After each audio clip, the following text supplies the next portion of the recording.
हिन वक्त असां उन जगह ते मौजूद आहियूं जिन ज़मींदार, हारी, दुकानदार, मज़दूरनि सां ज़ुल्म बर्पा करे अॼु आहे ऐं जेके एॾा ताक़तवर बणिजी विया आहिनि, जेके एॾी हट धर्मी करे एॾी आहे त असांजे हारियुनि ऐं मज़दूरनि खे पंहिंजो हक़ ॾियण लाइ तयारु कोन्हनि। जेके 3 महीना ॾींहुं राति पोरियो करे व्याज ते भाण खणी, व्याज ते ॿिज खणी, पंहिंजे डबल लेटरनि ते, ट्रिपल लेटरनि ते जेको पंहिंजो ॿिज भाण खणी जेकी आबादी करे 3 महीना बचनि वांगुरु परवरिश करे उन्हनि जी आबादी कई ऐं उन ई राइस मिल जमा उहा सारियूं जमा लहणु शुरू थियूं त हिननि जा रेट जेके आहिनि उहे किरणु शुरू थी विया आहिनि। जॾहिं टनमोहन खान में भरपूर नमूने हिकिड़ी तेरी गली आहे, जोक काडी शाह करीम ताईं लांग मार्च निकिता आहिनि। टंडे मोहन खान में हिकिड़े ॾींहं में 2-2 3-3 मुज़ाहरा थिया आहिनि, टंडो गुलाम हैदर में मुज़ाहरा थिया आहिनि। पर ही माफ़िया जेकी आहे उल्टो ताक़तवर बणिजी वई ऐं इंतिज़ामिया हिननि जे अॻियां झुकियल नज़र बि अचे।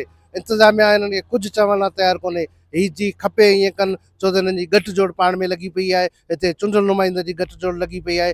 इन हूंदे ही माफ़िया, ही ताक़तवर जेके असांजे हारियुनि खे, असांजे मज़दूरनि खे, असांजे ज़मींदारनि खे जेके इहे ख़्वाब ॾेखारी पंहिंजो फ़सुलु आबाद कंदा आहिनि त हीअ आबादी हलंदी, असां नियाणियुनि जी शादी कंदासीं, असां घर ठाराईंदासीं, असां जेका ॿारनि खे स्कूल छॾींदासीं, उन्हनि सभिनि जो ख़्वाब जो चुकरो करे उन्हनि माण्हुनि खे, उन्हनि ज़मींदारनि खे, उन्हनि हारियुनि खे, उन्हनि दुकानदारनि खे इन्हनि हींअर जेको आहे माना कर्ज़नि में मुबतला करे अॼु आहे, जंहिंजा पैसा ई लहण लाइ तयारु कोन्हनि। ऐं हीअ रोज़ु 50 खां 100 रुपया किराईंदा अचनि पिया।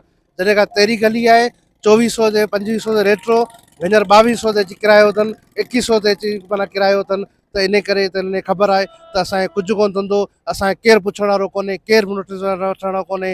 ऐं हुकूमत, सिंध हुकूमत जेका माना रेट ॾियण लाइ तयारु कोन्हे ऐं पंहिंजी मनपसंदि जी खपे ई करे सघनि था। जी खपे असांजे माण्हुनि खे जेका ही माना रोज़मर्रा जेके ही मारीनि पिया। असांजी सिंध जो गुज़र सफ़र सिर्फ़ु इन ज़राइत ते आहे, असांजे सिंध जे मैदनियात ते, असांजे सिंध जे कोयले ते, असांजे सिंध जे गैस ते, सभिनि ते टोटलियुनि ते कब्ज़ा लॻा पिया आहिनि। रोज़गार असांजे नौजवान खे नथो ॾिनो वञे, धारियुनि माण्हुनि खे रोज़गार नथो वञे। चंद्रमोहन खान में जेको आहे वफ़ाक़ी सूबाई इदारा, टाउन कमेटियूं हूंदे असांजा माण्हू 1000 खां मथे कोन मिलंदा। शुगर मिलनि में असांजा माण्हू तव्हांखे कोन मिलंदा।